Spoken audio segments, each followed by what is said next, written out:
Good evening to all beloved children of God. Esther புஸ்தகம் அத்தியாயம் 6 மொத்த வசனங்கள் 14.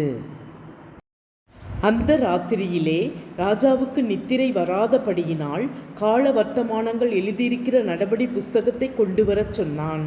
அது ராஜ சமூகத்தில் வாசிக்கப்பட்டது. அப்பொழுது வாசற் காவலாளரில் ராஜாவின் 2 பிரதானிகளாகிய பிக்தானுவும் தேரேசும் ராஜாவாகிய அக்காஸ்வேருவின் மேல் கைபோட பார்த்த செய்தியை மொர்தெகாய் அறிவித்தான் என்று எழுதியிருக்கிறது வாசிக்கப்பட்டது.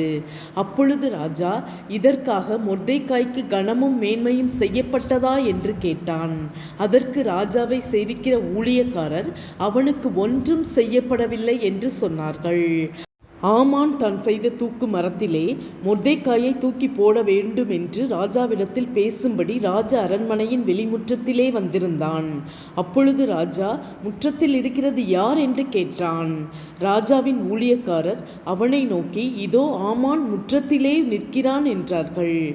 ராஜா, அவன் உள்ளே வரட்டும் என்றான்.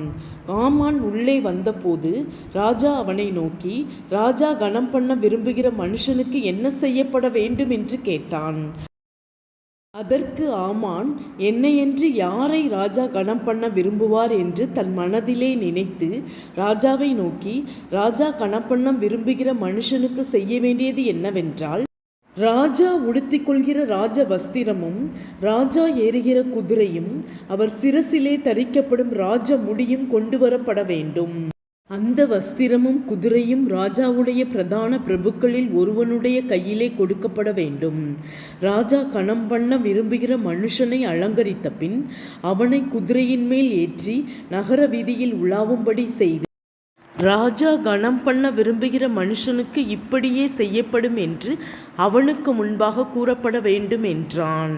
அப்பொழுது ராஜா ஆமானை நோக்கி, சீக்கிரமாய் நீ சொன்னபடி வஸ்திரத்தையும் குதிரையையும் கொண்டு போய் ராஜ அரண்மனையின் வாசலில் உட்கார்ந்திருக்கிற யூதனாகிய மொர்தெகாய்க்கு அந்த பிரகாரம் செய்.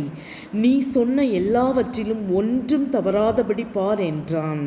அப்படியே ஆமான் வஸ்திரத்தையும் குதிரையையும் கொண்டு போய் மொர்தெகாயை அலங்கரித்து அவனை குதிரையின் மேல் ஏற்றி நகர வீதியில் உலாவும்படி செய்து, ராஜா கனம் பண்ண விரும்புகிற மனுஷனுக்கு இப்படியே செய்யப்படும் என்று அவனுக்கு முன்பாக கூறினான். பின்பு மொர்தெகாய் ராஜாவின் அரண்மனை வாசலுக்கு திரும்பி வந்தான். ஆமானோவென்றால் சஞ்சலப்பட்டு முக்காடிட்டு கொண்டு தன் வீட்டுக்கு தீவிரித்து போனான். ஆமான் தனக்கு நேரிட்ட எல்லாவற்றையும் தன் மனைவியாகிய சிரேசுக்கும் தன் சிநேகிதர் எல்லோருக்கும் அறிவித்த போது, அவனுடைய ஆலோசனைக்காரரும் அவன் மனைவியாகிய சிரேசும் அவனை பார்த்து, மொர்தெகாய்க்கு முன்பாக நீர் தாழ்ந்து போகத் தொடங்கினீர். அவன் யூத குலமானால் நீர் அவனை மேற்கொள்ளாமல் அவனுக்கு முன்பாக தாழ்ந்து போவது நிச்சயம் என்றார்கள். அவர்கள் இப்படி பேசிக்கொண்டிருக்கும் போதே ராஜாவின் பிரதானிகள் வந்து எஸ்தர் செய்த விருந்துக்கு வர ஆமானை துரிதப்படுத்தினார்கள்.